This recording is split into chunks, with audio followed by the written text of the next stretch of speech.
So hello guys, welcome. आज हमारे साथ जो खास मेहमान जुड़ने जा रहे हैं वो निश्चित तौर पर भारतीय टीम के दिग्गज गेंदबाज हैं। और बीते कुछ समय में हमने और आपने लगातार देखा है कि भारतीय टीम की जो गेंदबाजी है वो एक ऐसी ताकत बनकर सामने आई है जो शायद दुनिया ने पहले कभी नहीं देखी थी। और खास तौर पे मतलब ठीक है, हमें बिट्स एंड पीसेस में प्लेयर्स मिलते रहते थे, गेंदबाज मिलते रहते थे, लेकिन हमें इस तरह की तिकड़ी या ये कहूं कि इस तरह की गेंदबाजों की फौज पहले कभी नहीं मिली। और इस वक्त पे जो स्थिति है वो ये कि दुनिया हमारी गेंदबाजी का लोहा मान रही है। और उसमें अलग अलग गेंदबाजों के नाम है, उसमें जसप्रीत बुमराह का नाम है, उसमें ईशांत शर्मा का नाम है, उसमें उमेश यादव का नाम भी सामने निकल कर आता है। भारत में जब आप बात करते हैं तो स्पिनर्स की बात भी आती है, लेकिन एक नाम जो बहुत जोरों से इस वक्त पे लिया जा रहा है, और चाहे आप कहीं भी देखें, चाहे आप विदेश देखें, चाहे आप भारत में देखें, इस खिलाड़ी का नाम खूब लिया जाता है। वर्ल्ड कप कौन भूल सकता है, उनकी हैट्रिक। इसके अलावा खास तौर पर जो टेस्ट में हमने विदेशों में जाके जो हमने खास तौर पर जीत हासिल की है, उसमें इनका नाम बहुत जबरदस्त तरीके से लिया जा रहा है। मैं जिक्र कर रहा हूं मोहम्मद शमी का, और आज बात मोहम्मद शमी से ही होगी। खास तौर पर जिस तरह के हालात रहे क्रिकेट पे, मैंने उनसे कई बार बात की है, क्रिकेट पे उनसे कई बार सवाल किए हैं, लेकिन आज जो हम बात करेंगे वो क्रिकेट को लेकर भी होगी, लेकिन क्रिकेट से इतर जो बात होगी वो थोड़ी सी ना, हम उस चीज पे भी बात करेंगे जो आजकल वो काम कर रहे हैं कोविड के इस दौर में। वो जिस तरह का काम कर रहे हैं वो अमेजिंग है। तो शमी भाई को मैं जोड़ रहा हूँ और कोशिश करते हैं कि नेटवर्क साथ दे, क्योंकि ये एक सबसे बड़ी दिक्कत नेटवर्क की रही है इस वक्त पे। और उनसे भी बात थे कि थोड़ा सा नेटवर्क का प्रॉब्लम रहती है, लेकिन यहाँ पे भी है, नेटवर्क की प्रॉब्लम है, लेकिन आई होप सब ठीक हो। और जैसे ही उनसे बातचीत शुरू होती है। शमी भाई कैसे हैं आप? वेलकम। आप बताइए। Thank you. भाई मैं वही कह रहा था अपनी ऑडियंस को कि क्रिकेट पे आपसे लगातार बात होती रहती है, लेकिन एक बात जो मैं शुरुआत करना चाहता हूँ आज, और आमतौर पर क्या होता है, लोग एक दूसरे का हालचाल पूछते हैं जब बात करते हैं। मैं आपका हालचाल इसलिए नहीं पूछ रहा हूँ क्योंकि मैं लगातार देख रहा हूँ आपको काम करते हुए, और उमेश जी जो है आपके साथ, उनसे भी मेरी बातचीत लगातार हो रही थी। जिस तरह से आप इस वक्त पे कोविड के दौर में काम कर रहे हैं, खास तौर पे जो आप लोगों को एयरलिफ्ट करके मतलब इंडिया के डिफरेंट पार्ट से इधर से उधर ले जा रहे हैं, या जो जरूरतमंद चीजें पहुंचा रहे हैं, सबसे पहले वो जानना चाहता हूँ कि किस तरह से ये जो सारी चीजें आप बीते कुछ दिनों में बहुत ज्यादा एक्टिव हुए इस चीज को लेके, उसके बारे में अगर आप थोड़ा सा शेयर करना चाहें। यार देखो, अब जैसे हम लोग देखते आ रहे हैं कि 2-3 महीने से बहुत मुश्किल टाइम चल रहा है हम लोगों के लिए, और एक आम आदमी के लिए बहुत ज़्यादा मुश्किलें हैं। हम्म। तो काफ़ी लंबे टाइम से हम लोग कोविड में काम कर रहे हैं एक दूसरे को। 2-3 लोग हम लोग फ्रेंड्स लोग भी मिले हुए हैं, जैसे उमेश भाई की आपने बात की, तो वो काफ़ी हेल्प करते हैं इस चीज़ को कि अगर कोई भी मैं बात बोल देता हूँ तो एग्री हो जाते हैं। तो उससे मुझे हिम्मत मिलती है, क्योंकि मैं अकेला कहीं नहीं जा नहीं सकता, अकेला पब्लिक के बीच, या फिर मैं कहीं ऐसी जगह पे कहीं खड़ा भी नहीं हो सकता। तो इस चीज़ में मुझे बहुत हेल्प हो जाती है जब साथ रहते हैं भाई लोग, मेरे दोस्त लोग। हम्म। और थैंक्स बोलता हूँ इन सब दोस्तों का जो 24 घंटे मेरे साथ लगे हुए हैं, जो चीज़ें अवेलेबल कराने में मेरी मदद कर रहे हैं, क्योंकि हमारे यहाँ पे 5 भंडारे भी चल रहे हैं। हाँ। ऑलमोस्ट 40,000 के आसपास तक का खाना रोज़ दिया जाता है यहाँ पे। हम्म। तो कोशिश कर रहे हैं कि जितना ज़्यादा से ज़्यादा लोगों तक चीज़ें पहुँच सकें और सुविधाएं हो सकें, क्योंकि अब पिछले, मुझे लगता है पिछले 1 महीने में जो हाल हुआ है NH24 पे, आपने भी देखा होगा बिल्कुल। कि बहुत हालत थी लोगों की, जो पैदल जा रहे थे, जो साइकिलों से, जो रिक्शा से, और अब बसों से जाने लगे हैं। हम्म। लेकिन जो बसें कंटिन्यू चल रही हैं, जो बसें दिल्ली से आती जाती हैं, उन लोगों को पता है कहाँ पर खाना हम दे रहे हैं और कहाँ पर हम लोगों को, उन लोगों को खाना खाना है, तो हम्म। कहाँ उन्हें मिल सकता है। तो प्रशासन ने भी इसमें बहुत हेल्प की है। और हमारे टाडा जी, आप जैसे जानते हैं, अपने आगे SSP हैं और अपने कैप्टन SDM साहब भी हैं, हेल्थ डिपार्टमेंट भी है इसमें इंक्लूड। तो इन लोगों ने काफ़ी मदद की है, काफ़ी इन्होंने भी विजिट किए हैं वहाँ पर। अब जैसे कल हम लोगों ने एक भंडारा और ऑन किया है, शायद आपको पता चला होगा। तो हम लोग कंटिन्यू करते जा रहे हैं, जहाँ पर लोग पैदल निकल रहे हैं, जहाँ पर लोगों को खाना नहीं मिल रहा है, कोशिश कर रहे हैं कि यार उनको दो, एक कहते हैं ना कि अगर सांस की राहत मिल जाए।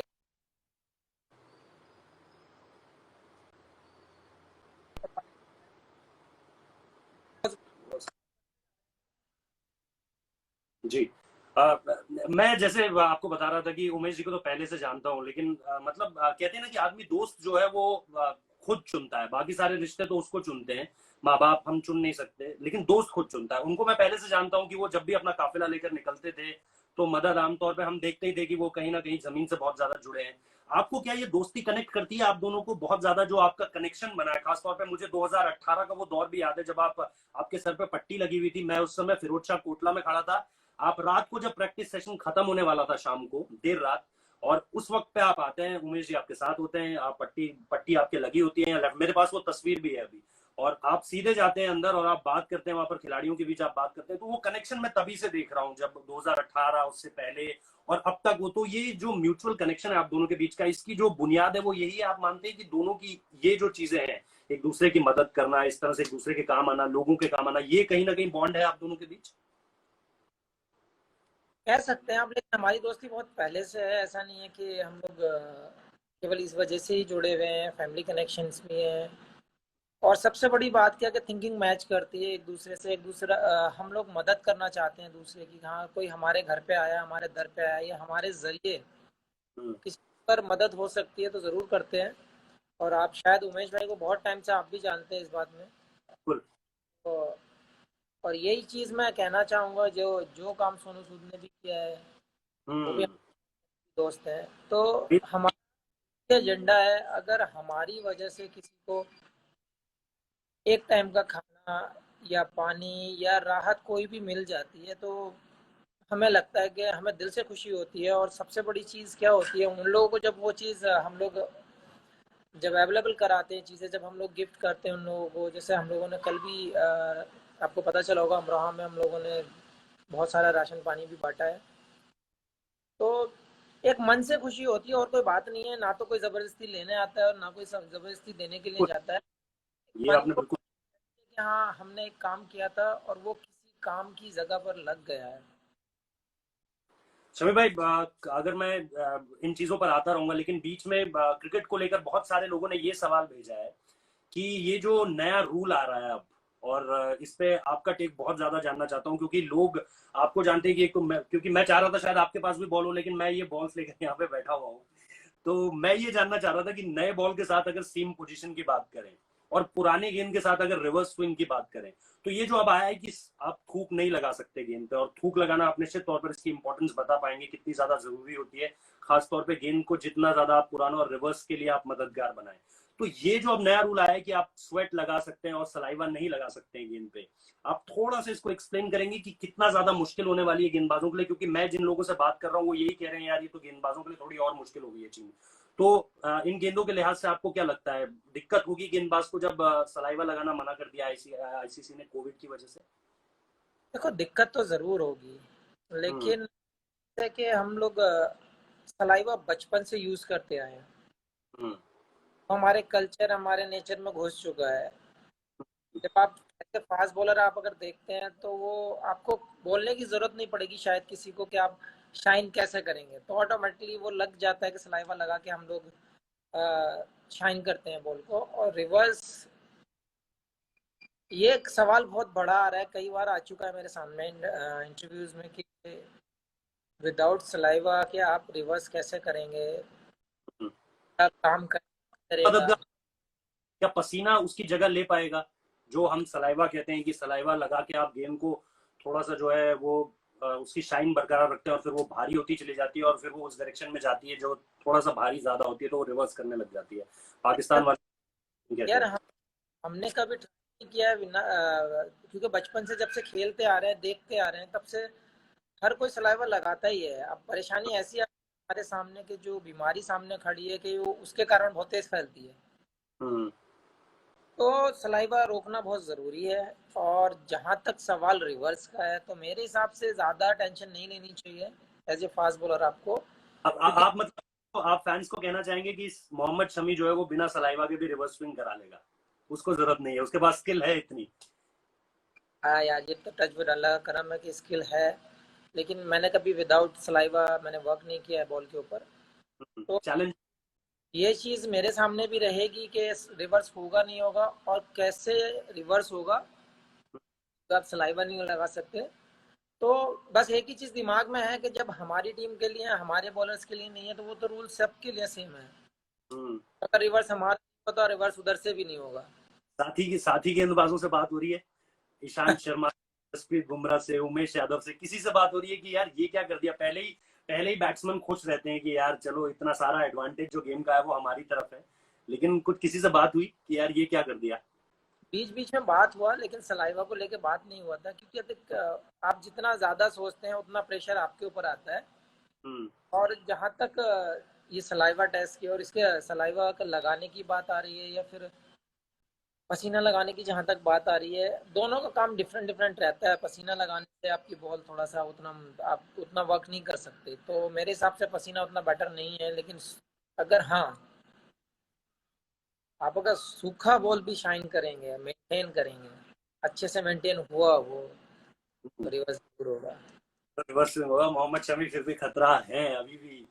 अच्छा, एक बात बताइए, रोहित शर्मा को मैं सुन रहा था, वो एक शो में बोल रहे थे यार ये शमी ना, मतलब जो मैदान की खुन्नस है वो मेरे ऊपर निकालता है, ये प्रैक्टिस सेशन में क्या करता है, मुझे बहुत तेज तेज गेंदे करता है, मुझे बुमराह से डर नहीं लगता, मुझे ईशांत से डर नहीं लगता, मुझे और किसी से डर नहीं लगता, प्रैक्टिस सेशन में ये मुझे तेज तेज गेंद करता है। और आपको याद होगा कि पिंक बॉल टेस्ट जब हुआ था बांग्लादेश के खिलाफ भारत का, तो बांग्लादेशियों ने आपको कहा था कि शमी भाई बाउंसर मत मारना, हम तो गेंदबाज बल्लेबाजों को मारो, गेंदबाजों को मत मारना। ये रोहित शर्मा के साथ क्या खुन्नस है आपकी, मतलब आप कोई खुन्नस निकालते हैं या है क्या ये बात? यार ऐसा कुछ नहीं है, लेकिन देखो रोहित ओबियसली नई बॉल जब आप प्रैक्टिस करेंगे तो नई बॉल वो सामना करने आएगा ही। तो मेरा मानना ये है, कुछ लोगों को होती है प्रॉब्लम्स नेट्स में, लेकिन ऐसा नहीं है कि, मेरा मानना है कि आप प्रिपरेशन वैसी करो जो अपने बॉलर को दुश्मन की तरह देखो नेट्स में। सही कि बात है। आपके पास वो बॉलर हैं जिनके पास सारे स्किल्स हैं, सारी तरीके की बॉलर डाल सकते हैं। एग्जैक्टली एग्जैक्टली समय भाई। मेरा मानना है कि आप सपोज करो, आप मुझसे कह दो कि आप मुझे बाउंसर मत डालना, मैं बैटिंग कर रहा हूँ, तो आपको पता है पीछे नहीं फेंकेगा, तो आप अपना स्किल इम्प्रूव नहीं कर रहे हैं।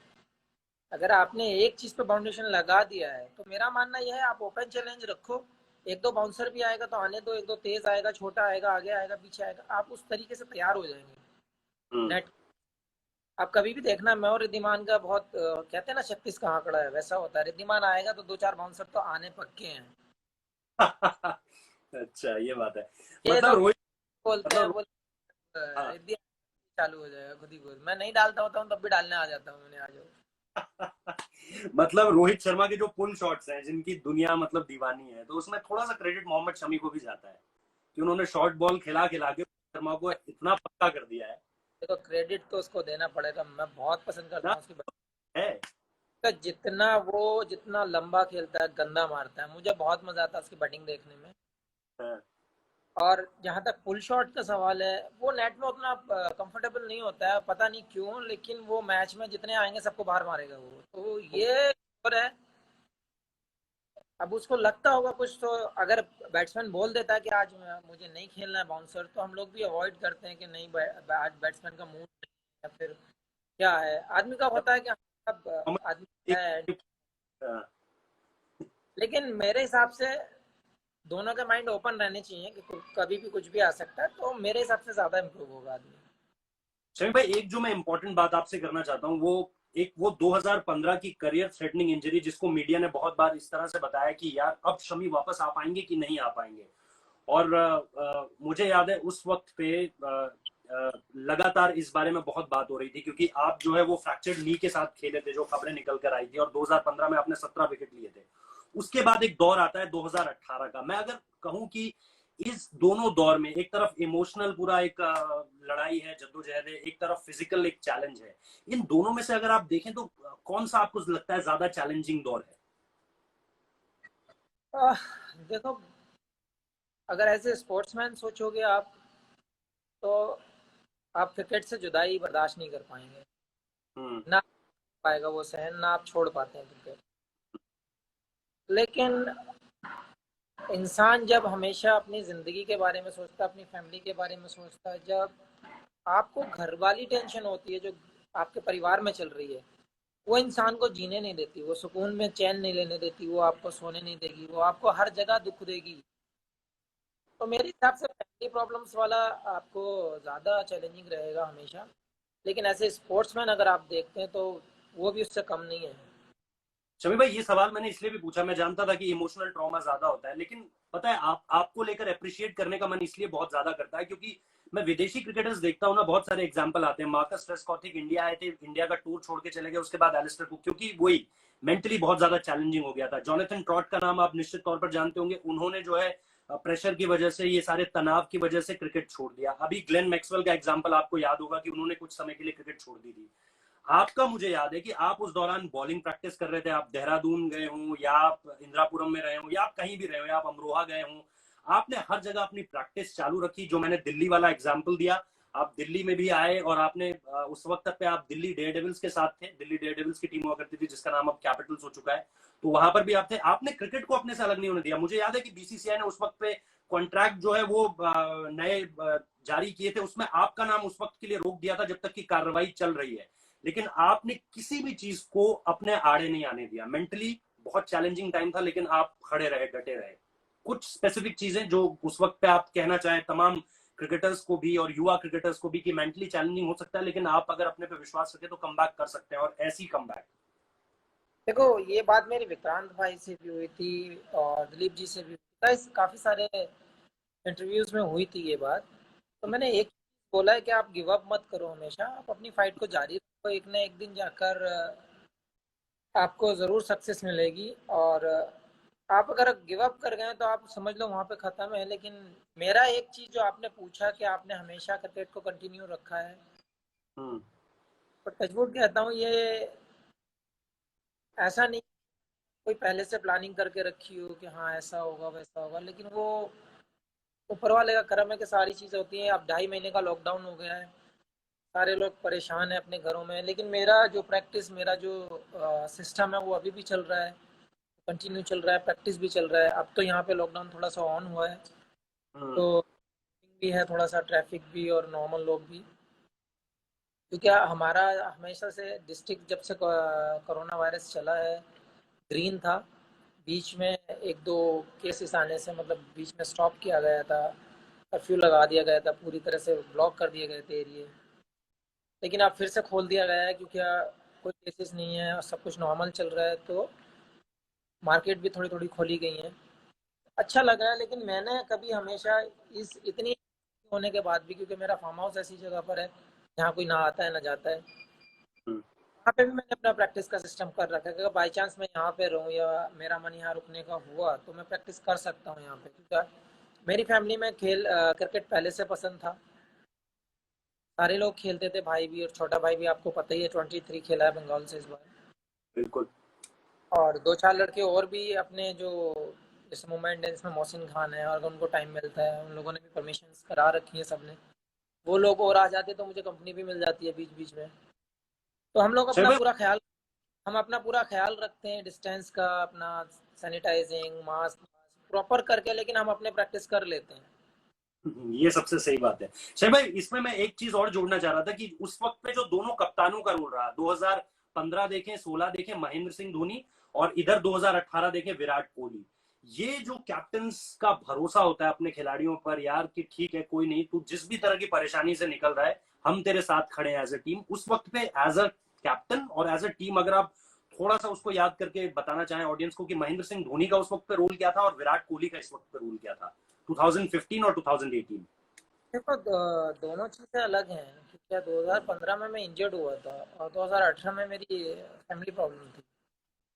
हम्म। तो दोनों को कंपेयर करना तो गलत है। मैं उस दिन इस बात पे भी, उस दिन थोड़ा सा गर्म भी पड़ गया था मिजाज मेरा। तो क्या यार, पता है क्या किया है हम लोग, जब सेलिब्रिटी देखते हैं, चाहे मैं हूँ कोई भी हो, हम्म। तो हमें उनके आगे आँख लगाना बहुत इजी हो जाता है, उनकी टांग को पकड़ना खींचना बहुत इजी हो जाता है। कुछ सही कह रहे हैं आप।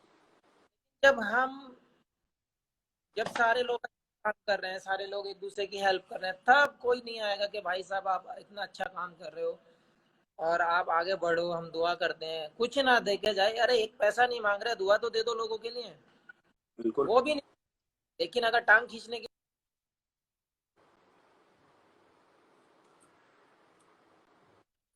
और कॉल आ गया था एक, तो नहीं कोई हमारी बात नहीं, कोई बात नहीं शर्मा। टांग खींचने वाले लोग बहुत आ जाते हैं। कहने का हम्म। मतलब ये कंपेयर अगर करना है, मैं कहता हूँ आप कंपेयर करो as a fan, as a reporter, और जो भी आपके दिमाग में क्वेश्चन मार्क आता है। उस दिन भी मैंने यही बात बोली थी, अगर विराट कोहली और महेंद्र सिंह धोनी को आपको कंपेयर करना है तो कम से कम आप एक बार ये भी तो कह सकते हो कि उन लोगों ने क्या क्या अचीवमेंट किए हैं, हम्म। क्या उन्होंने देश नहीं के शमी लिए भाई, किया। शमी भाई, मेरा कंपैरिजन उन दोनों को लेकर, मेरा कंपैरिजन उस वक्त पे उनका आपके साथ क्या रोल रहा, मैं ये जानना चाह रहा हूँ कि महेंद्र सिंह धोनी ने आपसे कुछ ऐसी बात की तो मोटिवेट करती हो बहुत। पॉइंट पे आ रहा हूँ ना, इसीलिए पॉइंट पे आ रहा हूँ, क्योंकि जी जी जी। जब कोई बात आती है ना तो आदमी बहुत जल्दी से डिफरेंस देखने लगता है कि इन दोनों में कंपेयर करो क्या होता है क्या नहीं। हम्म। एज ए यूनिट और as a team, as a support staff या बीसीसीआई का हो, आप किसी को भी लो, हम्म। 2015 में भी मेरे साथ थे और 2000 साथ थे। बिल्कुल। तो बीसीसीआई ने होल्ड किया था वो एक अलग बात है, वो एक हम्म। अलग मैटर किया था। बिल्कुल। उन्होंने कोई पनिशमेंट किया था, ये नहीं नहीं नहीं। हुआ था। हम्म। उन्होंने कैसे होल्ड किया था, हालांकि नहीं होना चाहिए था लेकिन हुआ था। मुझे उससे हम्म, कोई मुझे उससे कोई, बिल्कुल। आपको बेटर लगा आपने होल्ड किया, आपको बेटर लगा आपने रिमूव वापस लिया, बिल्कुल। वो वो आपकी सरदर्दी है, आपको कहाँ रखना है कहाँ नहीं रखना है। तो ठीक मैं है। इन ज़्यादा देखता नहीं हूँ। मैं हमेशा ये कि मैं अगर टीम में हूँ और मेरे ऊपर कैप्टन कहाँ मुझ पर भरोसा जताता था, जताएगा, और मुझे वहाँ पे अपना 100% देना है और मुझे वो जॉब को पूरा करना है कि जब मुझे रिस्पॉन्सिबिलिटी दी गई है रिस्पॉन्सिबिलिटी निभाओ और अपनी टीम को जिताओ। ये मेरा हमेशा थिंकिंग रहता है। ऑफ द फील्ड कौन क्या सोचता है, कौन कहाँ जाता है क्या करता है, उससे मुझे कोई मतलब नहीं। ठीक है। आपने आपने शमी भाई जिताने की बात कही आपने, तो मुझे वो सबसे पहले जो दिमाग पे सबसे ताजा तस्वीर आई है अभी, वो वर्ल्ड कप आता है मेरे दिमाग में। और मैं अभी आपका इंस्टाग्राम भी देख रहा था, तो आपने एक तस्वीर डाली है वो विराट कोहली और महेंद्र सिंह धोनी के साथ उस मैच के ठीक बाद। और वो हैट्रिक, मतलब मैं सच बताऊं, हम लोग यहाँ पर ऐसे ऐसे करके हाथ मल रहे थे कि होगा क्या यार, अब क्या होगा, क्या अफगानिस्तान से इंडिया हार जाएगी, मतलब हम कहाँ तो ये सोच रहे हैं कि अब हमें कोई नहीं हरा सकता यार, हमारा इतना अच्छा वर्ल्ड कप चल निकला है, हमने ऑस्ट्रेलिया को हरा दिया, हमने साउथ अफ्रीका को हरा दिया, हम बढ़िया कर रहे हैं, रोहित शर्मा के बल्ले से रन निकल रहे हैं, गेंदबाज अच्छा कर रहे हैं। अचानक से वो मैच फंस गया था, आपने वो मैच निकाला मोमेंट। मैं कुलदीप यादव से बात कर रहा था, और कुलदीप यादव, मतलब टेस्ट में बुमराह ने भी हैट्रिक ली है, लेकिन मैं अगर ओडीआई लिमिटेड ओवर्स फॉर्मेट की बात करूं तो कुलदीप यादव ने कहा कि मेरी दोनों हैट्रिक के पीछे, विकेट के पीछे महेंद्र सिंह धोनी का बहुत सपोर्ट था मेरे लिए। वो मैं जो हैट्रिक बॉल डाल रहा था, मैंने उनसे पूछा, उन्होंने बोला जैसा तेरा मन करे वैसा रिलैक्स होकर डाल, और मैंने डाली और काम हो गया, हैट्रिक मिल गई। आप ये जो तीनों विकेट आपने लिए, खासतौर पर नबी का, मतलब नबी जिस तरह से उस वक्त पे खेल रहा था और जिस तरह से उनकी बल्लेबाजी चल रही थी, ऐसा लग रहा था वो मैच निकाल के ले जाएंगे। आप किस तरह से अपनी पूरी इस हैट्रिक को देखते हैं, और क्या आपने इनपुट्स मांगे, जैसे कुलदीप ने बताया कि मैंने इनपुट्स मांगे महेंद्र सिंह धोनी से, क्या आपने भी किसी से इनपुट्स मांगे कि यार क्या करूं, क्या लगता है क्या डालूं, बुमराह से, किसी से भी आपने अगर कोई इनपुट लिया हो? देखिए हमेशा मैं आपसे लोगों से कहता आया हूँ, अगर ऐसा टाइम आपके पास आता है जब आप फाइनल ओवर डालते हैं, हम्म। देखो का बहुत अहम रोल रहता है, लेकिन आप किसी के कहे पर या किसी के सुने पर आप बॉल नहीं डाल सकते। जब ठीक है। फाइनल डिसाइड होने वाला हो कि क्या होने वाला है, हम्म। क्योंकि आपके अंदर से जो आप जो अंदर से डिसाइड करते हैं, आप जो हमेशा सोच के रहते हैं कि मैं रनअप से यहाँ से सोच कर जा रहा हूँ मुझे ये बॉल डालना है, हम्म। आप सक्सेसफुल हो सकते हो। अगर मैं आपसे कहूँ कि आप ये बॉल मुझे डालो तो मुझे, मैं 50-50 तो वहीं पे हो गया कि मैं ये बॉल डालने वाला था और मुझे कैप्टन ने ये बोल दिया, तो बहुत मुश्किल हो जाती है ना। हम्म। तो मुझे कुछ बोला, ओबियसली जब कैप्टन का, जब आपको फील्ड सेट करना होता तो आपको डिस्कशन रहता ही है थोड़ा बहुत। वो बिल्कुल। डिस्कशन नॉर्मल था, सब प्री प्लान था कि हाँ हमें ये डालना है, क्योंकि यॉर्कर के अलावा कोई ऑप्शन था नहीं, नबी विकेट पे खड़ा था सेट, मैच हमारे हाथ से जाता नजर आ रहा था। उससे पहले बुमराह ने बहुत अच्छा ओवर डाला था, हमारे वो लास्ट के 4 ओवर बहुत अच्छे हुए हैं, हम्म। इसके हम गेम में आए, अदरवाइज गेम हमारे हाथ से निकल गया था। हाँ। तो जब लास्ट ओवर 16 रन बचे थे तो तब मेरे मन में तो ये था, मैंने अब हम मैच नहीं देंगे, हो चाहे जो चाहे, हाँ। बस करना था आपका, मतलब अपने आप को बैक करना था। मेन चीज यही थी कि मैंने अपने आप को बैक किया था। विराट हम्म। ने भी बार पूछा था क्या करेगा, मैंने यॉर्कर के अलावा कोई और ऑप्शन नहीं है, लेग साइड आप पैक कर दो, मैं पैर पे यॉर्कर ही मारने वाला हूँ अंदर, फुल टॉस भी होगी तो अंदर रह जाएगी। तो ये विराट ने तुरंत। उसने सारी लेग साइड सारी पैक कर दी, बोले आप जड़ पे मारते रहो वाइड ऑफ द क्रीज होके। तो वही एक प्लान था। फर्स्ट बॉल बाउंड्री लगा, वो भी लेग स्टंप पे ही लगा था। तो प्लान वही था कि लेग स्टंप पे, लेकिन जब हम एक प्लान सेट कर रहे हैं, आप एग्जीक्यूट हो सकता है गलत, इधर से उधर, ऑब्वियस। कोई डाउट नहीं, आप मशीन नहीं हो। बिल्कुल। उसके बाद भी हमने बैक किया कि हम यॉर्कर ही फेंकेंगे। हम्म। अगली बॉल लेग स्टंप पे थी, लेकिन वो पूरी यॉर्कर नहीं थी, वो सामने हाथ में मारी उसने, नबी ने। नबी आउट हुआ, फिर हमारा यानी आप गेम बन गया आपको। अब तो चल गया गेम, अब तो बॉलर आएंगे उसके बाद फिर बॉल बैक टू बैक डालता गया। अब जैसे महेंद्र सिंह धोनी की आपने बात की है, माई भाई आए थे फाइनल बॉल में मेरे पास, हैट्रिक बॉल मुझे ये बात पता थी, कुछ ना कुछ तो हुआ होगा। आए। बोले क्या सोच रहा है, मैंने कुछ नहीं, तो ऐसे हम डालूंगा। बोले डाल दे जोर से। ठीक है। एग्जैक्टली यही बात कुलदीप ने बोली, एग्जैक्टली। बोला क्या सोच रहा है, बोला भाई भाई हाँ, जो आप बोलो, जो मन कर रहा है वो डाल दे। बोला तो डाल ही निकाल और डंडी, हैट्रिक। तो बोला डाल दे फिर, तेरी मर्जी। ठीक है, बॉल डाला, बोल्ड हुआ वो, बस। लेकिन हैट्रिक से ज्यादा मुझे उस चीज का खुशी था कि हम अफगानिस्तान से मैच हार जाते तो क्या होता। वही समी भाई, वही जो मैंने सवाल शुरू किया ना कि हम इतना अच्छा जा रहे थे। क्योंकि हर यार एक हम जा चुका था, लास्ट के 5 ओवर हमने गेम बनाया है। हम्म। और मुझे ओब्वियसली यार वर्ल्ड कप हैट्रिक है तो आदमी ड्रीम्स में रखेगा अपने, ऐसी कोई बात नहीं है, अब- लेकिन हैट्रिक से ज्यादा खुशी ये थी कि हम मैच जीत के वापस आ रहे थे। हम्म। अच्छा समी भाई, एक एक जो चीज आपने, ये दोनों चीजें जो एक तरह से दो विदेशी दौरे, जो मतलब दो अलग अलग वक्त पे आपने तय किए, मतलब 2013 से लेके 2019 तक ये जो दो दौरे हुए हैं अलग अलग, ये जो हम कंट्रीज कहते हैं, South Africa, England, New Zealand, Australia, इन दोनों में दो अलग अलग मोहम्मद शमी देखने को मिले। मतलब ठीक है, ये होता है कि जैसे जैसे गेंदबाज गेंदबाजी करता है उसको एक्सपीरियंस आता है, वो अच्छी गेंदबाजी करता है। लेकिन आप कुछ ऐसा बताना चाहेंगे जैसे ईशांत शर्मा के साथ है, ईशांत शर्मा ने साफ तौर पर कहा कि मैंने थोड़ी सी अपनी लेंथ पीछे खींची, जेसन गिलेस्पी ने मुझे कहा कि तू थोड़ा पीछे करके डालेगा तो तू बढ़िया बॉलर है। बोला मेरी इंग्लैंड में सक्सेस का राज ही है ये, मैं काउंटी खेला तो मुझको ये पता चला, तो मैंने बढ़िया किया गेंदबाजी में।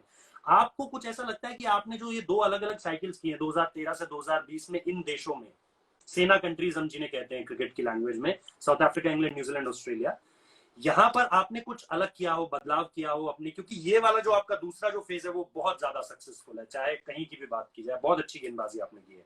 कुछ ऐसा आप बताना चाहें जो आपने अलग किया हो। 2013 मेरे डेब्यू के बाद और 2015 तक हम्म। अगर आप देख तो मैंने उसके बाद रनअप चेंज किया है। ना तो मेरा माइंडसेट चेंज हुआ है, हम्म। ना मेरा हुआ है, और ना मेरा जैसा जो मेरा शेड्यूल था, दो ही चीज़ें चेंज हुई हैं। हम्म। एक तो मैंने रनअप चेंज किया है, ठीक है। दूसरा एक बिरयानी। मतलब एक ऑन द फील्ड चेंज है, एक ऑफ द फील्ड चेंज है। एक उधर से अच्छा, बिरयानी के बारे में थोड़ा सा बताइए, फिर मैं रनअप के बारे में पूछता हूँ। बिरयानी में क्या, बिरयानी के मतलब खास बिरयानी कोई या क्या? सीरियसली क्या है ना, जब आपको पता नहीं होता है, जब आपको, आप वैसे कल्चर में पले नहीं होते हैं तो आपको पता नहीं होता है किसका क्या इफेक्ट होगा। हम्म।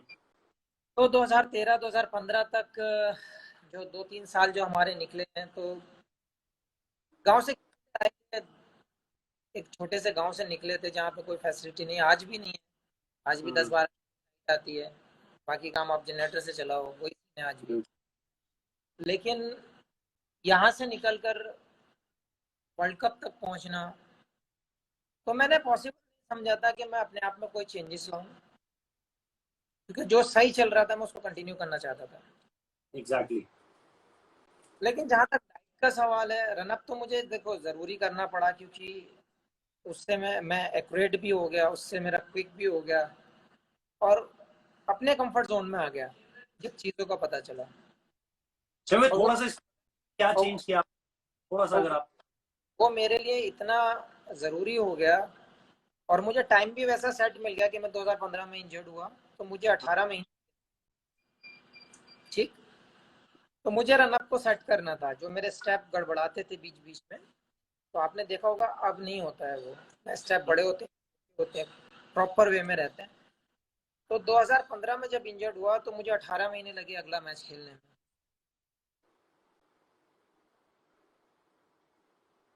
जब आप नी इंजरी के बाद जब आते हैं, तो नी इंजरी के बाद आप जब हमेशा जब स्टार्ट करते हैं, या एंकल हो या कोई भी इंजरी जो आपके लोअर पार्ट में है, तो आप स्लोली स्लोली इम्प्रूव करते हो चीज़ें, थोड़ा थोड़ा इंक्रीज करते जाते हो। मैं 2017 मुझे याद आता है, मैं कोटला में था प्रेस बॉक्स में, और श्रीलंका के अगेंस्ट मैच था, और आपकी जो पेस आ रही थी ना उस समय पे, और खास तौर पे लोग आपकी सीम पोजीशन के बारे में बात कर रहे थे। आपको लेकर दो बातें उस समय पे बहुत होती थी, एक आपकी सीम पोजीशन, और दूसरी बात कि यार ये सेकंड इनिंग्स का बॉलर है। ये आपने कभी सुना अपने लिए कि मैं सेकंड इनिंग्स का बॉलर हूं, या मैं सेकंड इनिंग्स में बहुत अच्छा करता हूं, या ये टर्म मेरे साथ क्यों जुड़ गई? अब मैं आता हूँ उस चीज़ को पूरा कर दूँ, कंप्लीट कर दूँ। ठीक है, तो ठीक। वो जब इंजरी के बाद जब मैंने धीरे धीरे इंक्रीज किया था, तो वो रनअप को सही करने में वो मुझे हेल्प कर गया वहाँ पे, क्योंकि मैं ज़्यादा तेज नहीं भाग सकते, तो मुझे वो स्टेपिंग जो मेरा जो कभी कभी गड़बड़ होता था, वो सेट हो गया उस बीच। तो वो मैंने उस पर फोकस कर लिया कि अभी मेरे चोट है तो मैं थोड़ा थोड़ा कर सकता हूँ, तो मैं धीरे धीरे जब रनअप बढ़ाऊंगा तो उसको सेट कर लूंगा।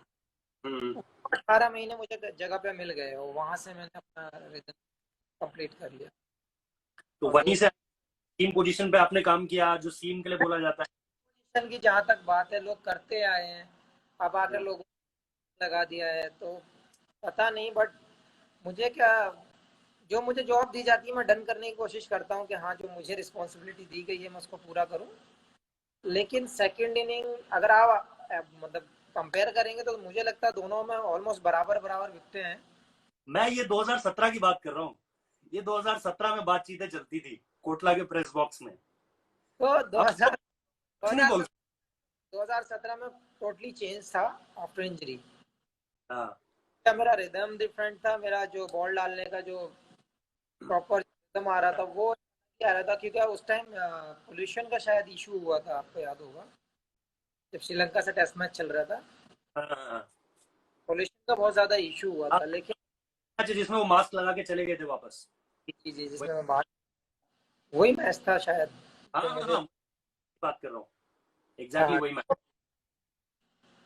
लेकिन उसके बाद जो मुझे कंफर्टेबल लगा, तो मैं आज तक वही रिदम पे, और सीम पोजीशन की जहाँ तक बात है यार, वो मेरा नेचुरल हो गया, क्योंकि मेरे हाथ में कोई भी चीज़ गोल आ जाती है ना, जैसे लाइक बॉल हो तो मैं बॉल घुमाता ही रहता हूँ हमेशा, तो रोटेट करता ही रहता हूँ। तो वो एक रहता है, अगर बैट्समैन होगा तो बैट नॉकिंग करता रहेगा। वही मैंने तो एक दिन में एक बार मैंने प्रवीण कुमार से हाथ मिलाया, तो प्रवीण भाई से मैंने पूछा, प्रवीण भाई जो इंडिया इंडिया बॉलर थे, प्रवीण कुमार से हाथ मिलाया तो बोला, मैंने कहा भाई आपका हाथ बड़ा सख्त है। तो कहते थे मैं पता है हॉस्टल में ऐसे ऐसे करके यूं लेट के ऊपर ऐसे कैसे करके बॉल ऐसे ऐसे करके फेंक के और ऐसे ऐसे कैच करता रहता था, इसी वजह से मेरी जो कलाई है वो इतनी मजबूत हो गई। ये 2015 में मैच हुआ था, तो उस टाइम पे मैं एक नया बॉल लेकर गया था, हाँ। वो वाइट बॉल पे जो ठप्पा लगा होता है कोकोबुरा का, और उसका इस पे लोगो होता है ना कोकोबुरा, तो हम्म, बिल्कुल नया था। अब जब मैं प्लास्टर टांग पे चढ़ा हुआ था, छत हम्म। सीलिंग में था, अब मैं कोशिश करता था कि मेरा सीम फैन को जस्ट किस करता रहे उधर, अरे जोर वाह। जोर से हिट ना हो। तो ये राज है सीम पोजीशन का। तो बस कोशिश करता था कि सीम पे जाए, जस्ट टच करके वापस आ जाए। वो बॉल के सारे जितने प्रिंट थे सब उड़ गए, फिर केवल सीम जैसा था वैसा ही था, लेकिन उस पर ना कुछ लिखा हुआ बचा था, ना हम्म। कुछ, प्योर वाइट हो चुका था बॉल। कोई ये नहीं कह सकता था कि ये कोकोब्रा है, कौन सा बॉल है। तो बस 18 महीने, 18 तो नहीं, लेकिन 6 से 7 महीने मैंने यही किया है बैट में पड़े पड़े। और ये जो आपका न्यूजीलैंड का कॉल बैक था, जब आपको न्यूजीलैंड बुलाया गया, इस पे भी आपने कुछ एडजस्टमेंट किए, खासतौर पे व्हाइट बॉल के साथ कोई एडजस्टमेंट आपने किए, या नहीं यार, व्हाइट? देखो मैं कभी अपने आप को कहीं पे एडजस्ट नहीं करता हूँ, क्योंकि जो मेरा बॉलिंग स्टाइल है, जो मेरा अप्रोच है, मैं हमेशा सेम ही रखता हूँ। हाँ, T20 में बहुत टाइम के बाद रखा था टीम में, और रिस्पॉन्सिबिलिटी भी दी गई थी। बॉल। तो कोशिश हमेशा यही रहती है, चाहे टेस्ट हो, वनडे हो या T20 हो, कि आप जहाँ पर भी आप मुझे बॉल देते हैं, आप जहाँ पे मुझे रिस्पॉन्सिबिलिटी देते हैं कि आपको यहाँ पर बॉल डालना है, ये कंडीशंस हैं, मैं बस कोशिश वही करता हूँ कि सिचुएशन के हिसाब से अपने आप का जो मुझे जॉब दिया गया है मैं उसको डन करूँ। नहीं भाई, एक जो बंगाल से एक हमारे जर्नलिस्ट दोस्त है, उन्होंने, संदीपन बनर्जी, उन्होंने आपके लिए ये सवाल भेजा था कि यूपी से वेस्ट बंगाल आना, टीनेजर, एज ए टीनेजर, और फिर यहाँ कोलकाता के मैदानों पर स्ट्रगल करना, एक तरह से शुरुआती समय में लगातार अच्छा करने की कोशिश करना, उसके पीछे वजह क्या थी? और उस दौर को आप याद करते हैं, वो वक्त कैसा था? एक तो वजह क्या थी, आप यूपी से वेस्ट बंगाल गए, अगर आप बताना चाहें, और दूसरी बात ये कि उस वक्त का टाइम, स्ट्रगलिंग टाइम कोलकाता के मैदानों पर। बहुत लंबी स्टोरी है यार। थोड़ा अगर आप शॉर्ट में सुना दें। तो यार शॉर्ट में बता देता हूँ, क्योंकि मैंने यहाँ पे भी एक दो बार ट्राई किया, 2 बार ट्राई किया था ट्रायल में। शायद आपको याद होगा कि उत्तर प्रदेश में 3 दिन का ट्रायल लगता है रणजी ट्रॉफी टीम बनाने के लिए। बिल्कुल। हाँ, तो उससे टीम सिलेक्शन होता है, और जो मेरा मानना है, पर्सनल व्यू तो ये है कि 3 दिन में आप कोई भी टीम, मैं कहता हूँ गांव की टीम अगर आप ऐसा ओपन। हाँ। तो जब इन्होंने मुझे 3 बार फाइनल राउंड से बाहर निकाल दिया, फाइनल राउंड तक जाता था मैं वहाँ, उसके बाद गायब हो जाता था। तो 3 साल, 3 ट्रायल मैंने शायद दिए हैं या 2 हैं। जय तो भाई, क्या बोल के बाहर करते थे, क्या कहते थे? और रीज़न, कोई रीज़न नहीं है। आप सेलेक्ट नहीं हुए, बात खत्म, आपसे कोई अच्छा। बात कर। मैं बहुत जिद्दी टाइप का इंसान हूँ। हम्म। ठान लिया, उठान लिया। फिर मैंने डिसाइड किया, कोच से बात की मैंने, यार बंगाल जाना है। वहाँ शायद सुना है कि लीग खेलते हैं, 10, 12, 15 टेस्ट, 15 डेज मैच मिलते हैं वहाँ पे, परफॉर्म करो तो कैंप में आते हैं, और कैंप अच्छा हुआ तो वो टीम में भी रख सकते हैं। इस समय आपकी उम्र क्या थी शमी भाई? उस समय आपकी उम्र क्या थी? कितना होगा उम्र का? 14। 13-14 साल। ठीक। 14 साल की उम्र का तो वहाँ पे गया अपना जाके, क्योंकि मुझे तो ना ये भी नहीं पता था कि वहाँ छोले के साथ क्या खाते हैं, चने के साथ क्या खाते हैं। मैं तो रोटी चावल का वेट कर रहा था कि कुछ मिलेगा तो खाऊंगा, लेकिन वो ब्रेड से खाई जाती है। हाँ। तो इतना भी दिमाग नहीं था कि क्या क्या है क्या नहीं है, बट इन्होंने, 15 साल का होऊंगा, ऐसा कुछ होगा। तो क्या हुआ कि वहाँ पे जब मैंने वहाँ पे क्लब लीग का ट्रायल दिया, ट्रायल क्लब में रखा, तो मैंने शायद 9 मैच खेले थे, 40 विकेटें ली थी, और 250 या 300 रन भी बनाए थे। उन्होंने क्लब में अगले साल भी रखा, फिर उन्होंने 11 मैच खिलाए तो 44 विकेटें ली थी। हम्म। ऐसे बढ़ के मेरा कॉन्फिडेंस मिल गया, लेकिन फिर उन्होंने मुझे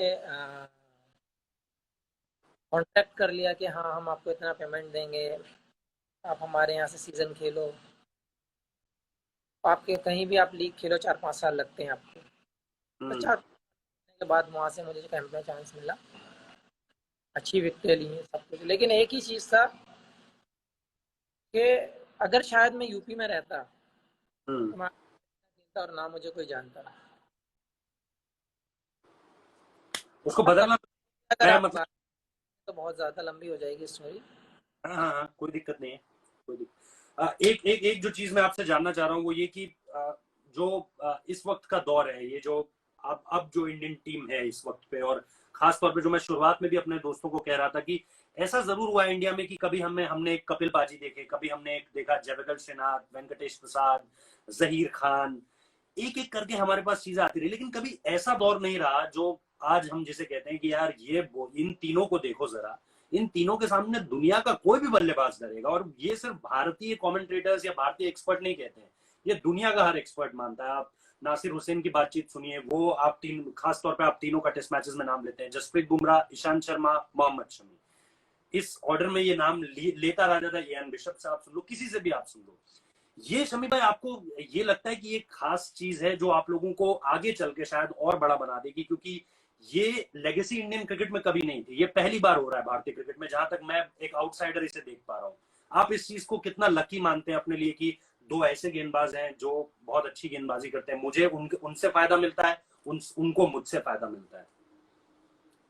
देखो यार, अगर इतने बड़े बड़े बड़े प्लेयर्स और इतने बड़े बड़े कमेंटेटर्स जो खुद में एक नाम है, हम्म। अगर वो आपका करते हैं और आपका हमेशा आपका रहता है कि हाँ किसी की जुबान पे आपका नाम हो, हम्म।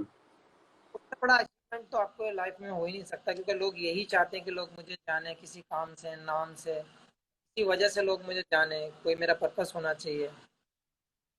तो ये एक तो तसल्ली रहती है कि हाँ, कि हमारे पास एक ऐसी चीज, ऐसे 3 फास्ट बॉलर हैं जिनका नाम दुनिया लेती है। तो अगर कहीं पर बात आ जाती है as a bowler, as a unit, तो आपकी टीम के बॉलर्स का नाम लिया जाता है। क्योंकि जब हम खेलते थे, जब हम छोटे थे, तो देखते थे कि हाँ साहब, पाकिस्तान की टीम या ऑस्ट्रेलिया की टीम या इंग्लैंड की टीम या जो भी बाहर की कंट्रीज हैं, वो वो चढ़ी वेस्ट रहती फोर्स हिम फेस हिम। है। और वेस्ट इंडीज को छोड़ ही दो, तो सारी टीमें हमारे सर के ऊपर रहती थी। हम्म। तो लोगों की पुरानी स्टोरीज देखो कि आपको क्या क्या सुनने को मिलता है। तो बहुत ज्यादा मतलब उतना कोई हम लोगों का कोई वैल्यू नहीं समझता था कि हाँ इंडिया में कोई बॉलर है। जाना जाता था, इंडिया जरूर जाना जाता था बैट्समैन और स्पिनर्स के लिए। हम्म। लेकिन ऐसा कभी फास्ट बॉलिंग जैसा दौर नहीं आया, ऐसा कोई, क्योंकि हमें एक पैकेज में बॉलर नहीं मिले कभी। वही वही मेरा सवाल था। तो एक पैकेज में अगर हमारे पास 4 या 5 बॉलर होते हैं, हम्म। तो आपकी टीम का तो खुद ही इतना बड़ा बन जाता है कि हाँ आपके पास इतने सारे पैकेज हैं, तो आप क्यों श्रीलंका डरें। इतना आपका जो स्ट्रांग। आपका जो कलेजा, आपका जो स्पिरिट होता है, वो ऐसे हो जाता है कि आप मतलब सीना खोल के चल सकते हैं कि हमारे पास ये बताइए क्या नहीं है। हम्म। और जहां तक बॉलिंग करने का सवाल है, इन तीनों में या 4-5 हमारे पास ऐसे बॉलर हैं। मैं बोलूं दीपक चाहर हो गए, नवदीप सैनी हो गए, ये लोग भी मतलब जो कहीं ना कहीं पार्ट एंड पार्सल आते रहे टीम में जाते हैं, ये तो लोग भी हम अच्छी। तो हमने एज ए यूनिट हम लोगों ने वर्क किया है। हम्म। 4-5 साल में आपने टीम में चेंजेस देखे हैं। बिल्कुल। बैटिंग के लिए तो हम लोग जाने ही जाते थे, हमेशा से हम लोग सबसे ऊपर रहे हैं। स्पिनर्स के लिए भी जाने ही जाते थे हम लोग। लेकिन हमारा जो 4-5 साल से जो हमारा फास्ट बॉलिंग यूनिट बाहर आया है, जो हम लोगों का जो मतलब डेड विकेट में भी जो हम लोगों ने जो सपोर्ट किया है स्पिनर्स को, वो देखने का है। और वो कॉन्फिडेंस आपका बहुत हाई करता है। आपका जो लेवल है, आपका जो बॉलिंग, आपकी जो बॉडी लैंग्वेज है, उसको चेंज करता है। तो शमी मेरा किसी क्रेडिट देना चाहेंगे आप इसका मतलब कोई कोई एक ऐसी टाइम याद आता हो या ऐसा मोमेंट जब आपको बोला गया हो यार अब ये जो टीम है ना ये तेज गेंदबाजों के बल पर चलेगी, इनके सपोर्ट से चलेगी, कोई ऐसा मोमेंट याद आता है ड्रेसिंग रूम में कोई ऐसी बात हुई हो, विराट ने कैप्टनसी टेक ओवर की हो या रवि शास्त्री के आने के बाद या महेंद्र सिंह धोनी के वक्त में कोई ऐसा मोमेंट याद आता है जब ऐसा लगा हो कि हाँ यार अब तेज गेंदबाजों का दौर यहाँ से शुरू होता है, ऐसा कुछ याद आता है कभी? यार बहुत फील होता है ऐसा, जब जब आपकी टीम, जब आपका ग्रुप, आपकी जब सारे लोग एक जगह इकट्ठे होते हैं, जब मीटिंग होती है आपकी, जब टीम मीटिंग रहती है, और जब बॉलिंग कोच आपके साथ होते हैं, आपका वीडियो एनालिस्ट आपके साथ होता है। तो जब कोच किसी से पूछता है और कैप्टन किसी से पूछता है कि आज हम ये सीरीज, कल हमारे मैच शुरू होने जा रहे हैं, कल हम पहला मैच खेल रहे हैं, आप क्या करना चाहते हो। हम्म। क्योंकि बहुत इजी होता है दूसरे को कमेंट्स करना, दूसरे के ऊपर बोलना कि आपको ये करना चाहिए, आपको वो करना चाहिए। लेकिन मुझे ये चीज़ें बहुत अच्छी लगती हैं। कैप्टन हमसे पूछता है क्या प्लान है, कोच हमसे पूछते हैं क्या प्लान है।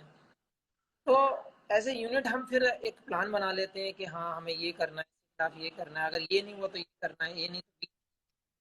तो बहुत प्राउड फील होता है अपने आप पे जब कोच और कैप्टन तुम्हारे साथ एग्री होते हैं कि हाँ हम ये करेंगे टीम के लिए। और जब आप उसमें सक्सेस होते हो, तो कैप्टन की और कोच की टेंशन ही खत्म हो जाती है कि जब आपके बॉलर इस मैच्योरिटी लेवल पे हैं कि वो कोई भी प्लान करके सक्सेस हो सकते हैं, तो आप मुझे लगता है कि बॉलर्स की तरफ से तो कैप्टन फ्री हो जाता है। ऑस्ट्रेलिया की जीत के बाद कुछ बोला था विराट ने खास तौर पे बॉलर्स को, क्योंकि वो बॉलर्स का बहुत बड़ा कंट्रीब्यूशन था वहां पे, कुछ याद आता है ऐसा मोमेंट, कोई किस्सा अगर आप बताना चाहें? हम लोगों ने पार्टी की थी, बहुत मज़ा किया था, पूरे टीम के यूनिट थी, फैमिली थी टीम के साथ। बहुत मज़ा आया था वहाँ पे। और सबसे टॉप फ्लोर पे हम लोगों ने सिडनी ब्रिज के सामने जो होटल में हम लोग रुकते हैं, वहाँ पे पार्टी की। बहुत मज़ा आया था, सब लोगों ने डांस वांस किया था, वीडियो है मेरे पास वो डालता नहीं हो। लेकिन जो एक चीज़ वहाँ पे आपको समझ में आई होगी पूरी सीरीज के अंदर, कि कोई भी बैट्समैन हो या कोई भी बॉलर, कोई सेल्फिश नहीं खेला था उस सीरीज में, या अपने लिए नहीं खेला था। सही बात है। क्योंकि देखिए, आपने पर्थ का विकेट देखा होगा, बहुत डेंजर विकेट चल रहा था, क्योंकि हाफ वॉली बॉल भी वन बाउंस बाउंड्री हो रही थी। हाँ हाँ हाँ, लेकिन फिर भी विराट को भी बॉल पहली शुरू में जाते ही बॉल लगी थी, लेकिन हम्म। उसने भी शो नहीं किया था कि मुझे लगी है नहीं लगी है, क्योंकि एक सौ उन्होंने तिरपन एक बोला सौ उन- तिरपन 55 की बॉल आ रही थी वहां पे। हम लोग भी बैटिंग कर रहे थे, हम लोग भी बॉलिंग कर रहे थे जाकर, लेकिन एक भी बंदे के मन में ये नहीं आया कि अगर बॉलर बैटिंग कर रहा है तो मुझे बॉल लग जाएगी, या मुझे, मैंने भी खाई थी पहले मैच में शॉट, पूरा ब्लैक। बट एक भी दिन ऐसा फील नहीं आया कि इनको छोड़ेंगे हम। हाँ, बहुत मतलब मजा वो आया।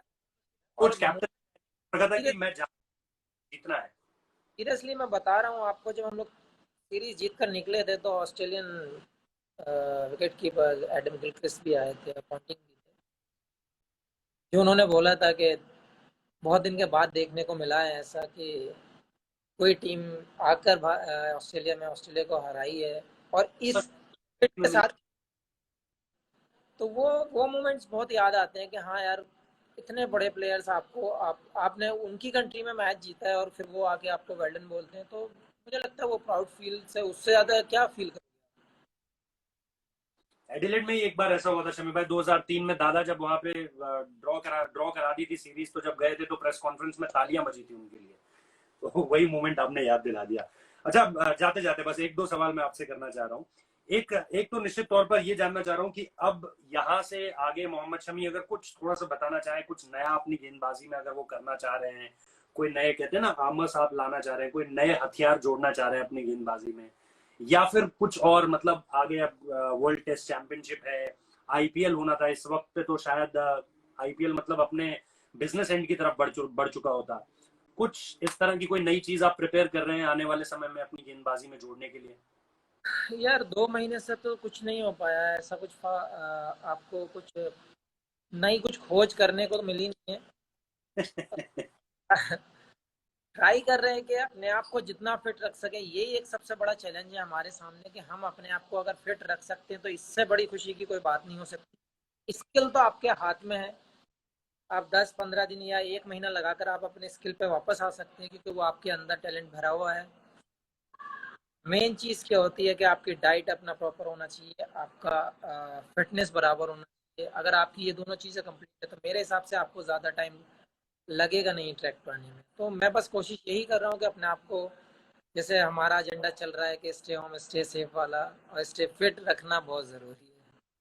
सही भाई, कुछ क्रिकेटर ये भी कह रहे हैं कि आईपीएल पहले, मतलब वर्ल्ड टी20 पहले खेलें, उससे पहले कुछ हम टूर्नामेंट खेल लें, कोई मैचेस खेल लें, डायरेक्ट वर्ल्ड टी20 खेलना थोड़ा सा खतरनाक हो जाएगा, या सीधे वहां पर जाके परफॉर्म करना, एकदम थोड़ा सा बॉडी के लिए टाइम चाहिए, कम से कम 10-15 दिन चाहिए हर खिलाड़ी को। आप किस तरह से देख रहे हैं इस डिबेट को? ये जो एक डिबेट चल रही है कि आप अगर अब क्रिकेट शुरू होती है तो डायरेक्ट आप वर्ल्ड टी20 खेलिए, या फॉर दैट मैटर कोई बड़ी सीरीज खेलिए, आपको लगता है कि पहले कुछ हो जाना चाहिए जैसे आईपीएल जैसी चीज या कोई बायलैटरल सीरीज ऐसा कुछ हो जाए, फिर आप वर्ल्ड टी20 में जाएं, तो फिजिकली आप ज्यादा बेटर प्रिपेयर होंगे, मेंटली आप ज्यादा बेटर प्रिपेयर होंगे, क्योंकि ये फिजिकल के साथ मेंटल चैलेंज भी तो लेकर आया है, मेंटल चैलेंज कोविड-19। हाँ यार, हम मशीन तो है नहीं कि आपने इधर स्विच दबाया हम लोग चालू हो गए, या हम आपको ऑफ किया तो हम रुक गए। ऐसा तो कभी नहीं। आप एज ए स्पोर्ट्समैन अगर आप देखते हैं तो आपकी बॉडी को टाइम चाहिए होता है, आपका जो मूवमेंट है आप उसको लाने में थोड़ा सा टाइम लगता है, क्योंकि 2 से 3 महीने हो गए हैं किसी ने कोई बैट बॉल कुछ नहीं हुआ है। हालांकि लोग ट्रेनिंग भी नहीं कर पाए, टचवुड हम तो कर रहे हैं इस चीज़ का, थैंक यू है, अल्लाह को शुक्र गुजार हैं हम इस चीज़ में कि हमें है, हमारे पास फैसिलिटी तो हम कर सकते हैं। लेकिन ज़रूर यार, 10-15-20 दिन मुझे लगता है कि आपको कैंप करना चाहिए, आपकी एक्टिविटीज़ होनी चाहिए, और आपकी एक दो सीरीज़ वैसी होनी चाहिए जो वर्ल्ड टी20 से पहले आपको, आपके जो मोमेंटम है, आपके जो बॉडी फ्लेक्सिबल होनी चाहिए वो प्रॉपर हो जाए। ऑस्ट्रेलिया में फिर से ऑस्ट्रेलिया को हराने के लिए तैयार हैं आप? अरे यार, चैलेंज तो हम कहीं भी लेने तैयार हैं, कोई भी हमारे सामने आए हम चैलेंज लेने के लिए तैयार हैं। खास तौर पे वो moment जो आपने और जब, बताया कि और हाँ, आप बॉन्डिंग। याद दिला दूँ, ये ऑस्ट्रेलिया सीरीज देखने की भी होगी और खेलने की भी होगी। सही बात है, सही बात है, आपने तो पंच लाइन दे दी, ये तो स्टार स्पोर्ट्स वाले ना उठा ले कहीं, ये सीरीज देखने वाली भी होगी और खेलने वाली भी। शमी भाई जाते जाते 3-4 रैपिड फायर टाइप के सवाल बस। आपका बेस्ट मोमेंट क्या है अब तक क्रिकेट में? नहीं, बहुत कोई कंट्रोवर्सी नहीं है, बहुत इजी इजी सवाल है। बोलो। बेस्ट मोमेंट आपका अब तक का क्रिकेट में? World cup hat trick. World cup hat trick. 3 top 3 playing bowlers इस वक्त के आपको कौन कौन लगते हैं? हम इंडिया के तीन, भी जो खेल रहे हैं। हम तीनों। अच्छा, आप तीनों के अलावा अगर मैं इंडिया आउट ऑफ इंडिया बात करूं तो? यार आउट ऑफ इंडिया अगर आप बात करते हैं ना तो फिर डिफरेंट डिफरेंट टाइप के बॉलर हो जाते हैं, क्योंकि देखो अगर आप तो अगर इंग्लैंड को आप देखते हैं तो बता दीजिए मुझे शमी भाई, टेस्ट क्रिकेट में बता दीजिए। टेस्ट क्रिकेट में अगर ओवरसीज अगर आप खेल रहे हैं तो ब्रॉड, एंडरसन और स्टार्क। ब्रॉड, एंडरसन, स्टार्क, ठीक है शमी भाई। अच्छा, एक मैं आपसे जानकारी जानना चाह रहा हूँ, टफेस्ट बैट्समैन इंडिया का मत बताइएगा, टफेस्ट बैट्समैन आपको लगता हो कि यार इसको इसका विकेट लेना बहुत सेटिस्फाइंग होता है, बहुत खुशी मिलती है इसका विकेट लेने पे? Brathwaite, West Indies opener. Test cricket में भी? टेस्ट क्रिकेट में टेस्ट क्रिकेट की बात बोल रहा हूँ। वो फुल टॉस को भी डिफेंस करता है। Carlos Brathwaite. ये बड़ा अनोखा सवाल है, जवाब है सही। अच्छा, एक आखिरी सवाल, आईपीएल में सामने डेविड वार्नर हो, जब वो ओपन डेविड करता है आपने देखा होगा, जब वो ओपन करने आता है आपने देखा होगा कि वो नहीं, एक सवाल मैं आपसे पूछ रहा हूँ, आईपीएल में अगर आपके सामने डेविड वार्नर हो, एबी डिविलियर्स हो और इसके अलावा आंद्रे रसल हो, सबसे ज्यादा टफ कौन है? किंग्स 11 पंजाब बॉलिंग कर रही है, किसको नहीं बॉल डालना चाहेंगे? मेरे हिसाब से ही ज्यादा टफ पड़ेगा, क्योंकि वो चारों तरफ खेलता है और उसके पास सारे शॉट्स हैं और वो मतलब विदाउट किसी थिंकिंग के वो खेलता है, फ्री माइंड खेलता है कि मैं अपने प्लान पे खेलूंगा, अपने तरीके से खेलूंगा। जाते जाते एक आखिरी सवाल आपसे, बस आखिरी सवाल। लोग बात कर रहे हैं महेंद्र सिंह धोनी के संन्यास की, मुझे बताया आप हंसने वाले हो इस सवाल के बाद। मुझे एक चीज याद आती है, वो रांची में जो डिनर हुआ था महेंद्र सिंह धोनी के घर, उसमें आप भी थे, बहुत सारे क्रिकेटर्स थे। उस डिनर के बाद महेंद्र सिंह धोनी वो सीरीज नहीं खेले और उसके बाद न्यूजीलैंड के साथ जो वर्ल्ड कप हम हारे उसके बाद वो टीम में वापस नहीं आ रहे अब तक। आईपीएल उन्होंने आना था खेलने, लेकिन आईपीएल हो नहीं पा रहा है। अब लोग ये कह रहे हैं कि यार वो भज्जुबा कह रहे हैं कि अब वो मुझे नहीं लगता कि ब्लू जर्सी में आएंगे, हरभजन सिंह कह रहे हैं अब वो इंडिया नहीं खेलेंगे। मैं ये नहीं जानना चाहता आपसे कि वो आएंगे या नहीं, मैं ये जानना चाहता हूं अगर महेंद्र सिंह धोनी के कंट्रीब्यूशन को मैं समझूं मोहम्मद शमी की जुबानी, तो आप किस तरह से जाते जाते महेंद्र सिंह धोनी को एक तरह से याद करना चाहेंगे फॉर योर करियर? उनके इनपुट्स, उनके साथ खेलना, ये सब कितना आप किस तरह से देखते हैं? इन सारी चीजों को आप किस तरह से याद करेंगे उन्हें? कौन क्या बोलता है उस पर तो जाना नहीं चाहिए, लेकिन जहाँ तक मेरा सवाल है, मैंने सारे फॉर्मेट उनके अंडर में खेले हैं आईपीएल छोड़कर। हम्म। तो फॉर्मेट मैंने डेब्यू उनके साथ में किए हैं। हम्म। और जहाँ तक गाइडेंस का सवाल है, वो हमेशा अपने भाई, अपने टीममेट या फिर ऐसा ऐसा ऐसा आपको ट्रीट करेंगे कि आपको लगेगा ही नहीं कि वो महेंद्र सिंह धोनी है, या फिर इतने बड़े प्लेयर हैं कि वो इतनी चीज़ें अपने नाम कर चुके हैं। तो उनके साथ बहुत सारी मेमोरीज ऐसी हैं कि जो याद करी जाती हैं। तो अभी भी सोचते हैं हम लोग कि माई भाई आएंगे तो खेलेंगे साथ में, मज़ा करेंगे, बैठेंगे। उनको सबसे अच्छा मुझे एक ही चीज़ लगती है कि उनको सबके साथ बैठना पसंद है, डिनर करना साथ में। उनको लगता है कि हाँ, दो चार लोग उनके आसपास रहती हैं, हमेशा बातें करते हैं, लेट नाइट पे हम लोग सब बैठ के बातें करते हैं। तो वो चीज़ें बहुत मिस करता है आदमी जब देखो ऑन द फील्ड तो आपका जॉब है ही कि आपको जो प्लेइंग 11 है आपको खेलना ही है, साथ में ही खेलोगे जब 11 हो तो। लेकिन ऑफ द फील्ड बंदा कैसा है वो ज़्यादा मैटर करता है आपकी लाइफ में। और आप ज़्यादा नोटिस आप उसी बंदे को करते हो कि ऑफ द फील्ड क्या रिएक्शन है उसकी। तो पब्लिक तो कुछ भी बोलती है, न्यूज़पेपर भी कुछ भी बोले या कुछ भी कहीं भी कुछ छापे, कोई फर्क नहीं पड़ता यार उस चीज़ से। लेकिन बंदा ऐसे ह्यूमन बीइंग कैसा है, बंदा उसका कैसा है, वो क्या करता है, वो ज़्यादा इफेक्ट डालता है। तो उनका साथ, उनकी गाइडेंस जो है वो मुझे बहुत हमेशा याद रहती है, और मैं हमेशा उम्मीद करता हूँ कि जितना भी खेलें साथ में खेलें, मज़ा आएगा। शमी भाई, थैंक यू इस चैट के लिए। आपने हर सवाल का मेरे जवाब दिया और मुझे बड़ी खुशी है कि जो मतलब अल्लाह के करम से आप जो भी काम कर रहे हैं इस वक्त पे, मैंने शुरुआत उसी चीज से की थी कि जो काम आप इस वक्त पे कर रहे हैं उसके लिए हैट्स ऑफ है। मैं दिल से सैल्यूट कर रहा हूँ आपको कि आप इसी तरह से वो काम करते रहिए, क्योंकि हमारे देश के लोगों को बहुत जरूरत है उन लोगों की जो कर सकते हैं। कुछ लोग नहीं करना चाहते हैं, लेकिन कुछ लोग जो कर रहे हैं उनको मैं हमेशा चाहता हूँ कि वो इसी तरह से आगे बढ़कर काम करते रहे, चाहे वो सोनू सूद हो, चाहे वो आप हो, चाहे वो उमेश जी हो। लगातार इसी तरह से आप काम करते रहिए। अपने फैंस के लिए जाते जाते कुछ कह दीजिए। Thank you so much. और एक बोलना चाहूँगा यार, मैं हम लोगों ने छोटी सी एक कोशिश की है इसमें कोविड-19 में कि मुंबई से दिल्ली हम लोग 3 प्लेन एयरलिफ्ट कराने की सोच रहे हैं जो वहाँ फंसे हुए हैं, जो दिल्ली आना चाहते हैं। और एक ट्रेन हम लोग बुक कराने की कोशिश पूरी कर रहे हैं कि हम लोग पूरी फुल पहुंचे बुक शमी करें। भाई, सॉरी।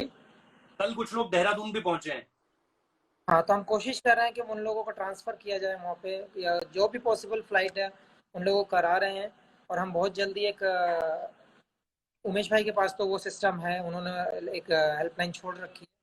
तो मैं कोशिश कर रहा हूँ कि इसी चीज़ को और आगे बढ़ाएं, और जितने बंदे पॉसिबल अपनी घर पर पहुँच सकते हैं सेफली, हम लोग उनको कोशिश कर रहे हैं। और अगर कोई ऐसा है तो आप मेरे इंस्टाग्राम पे भी आप डायरेक्ट मैसेज कर सकते हैं, मेल कर सकते हैं। सारी चीज़ें अवेलेबल हैं। मैं यहाँ पे अपने इंस्टाग्राम पे भी अपने मैनेजर का नंबर डाल दूँगा। अगर आपको कोई ज़्यादा परेशानी है, कोई भी बात हो, तो आप उनसे कांटेक्ट कर सकते हैं। तो बस एक ही चीज़ कहूँगा, स्टे सेफ, स्टे होम, और बस गिव अप ना कीजिए, हमेशा फाइट करते रहिए। और जल्दी मिलेंगे इंशाल्लाह क्रिकेट के मैदान पर। Thank you, thank you. मतलब क्लैपिंग है आपके लिए यार। Thank you, salute to your efforts. Thank you so much Shami भाई, thank you, thank you. Thank you.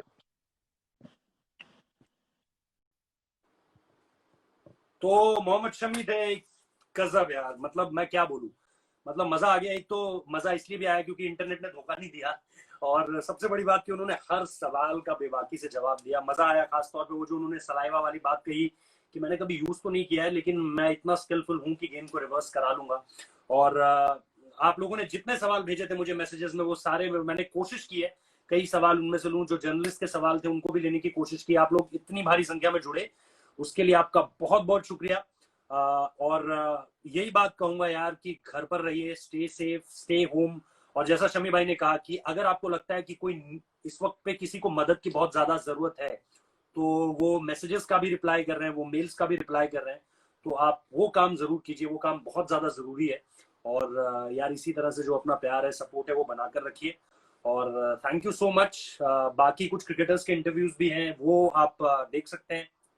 उसके छोटे छोटे हिस्से डाले हुए हैं, चाहे वो कुलदीप यादव से बातचीत हुई हो, चाहे वो दीपक चाहर से बातचीत हुई हो, राहुल चाहर से बातचीत हुई हो, प्रज्ञान ओझा से बातचीत हुई हो, दानिश कनेरिया से बातचीत हुई हो, और अब मोहम्मद शमी से बातचीत हुई है। तो बहुत बहुत शुक्रिया यार आप सभी लोगों का जुड़ने के लिए। और बहुत बहुत थैंक यू सो मच यार। Thank you.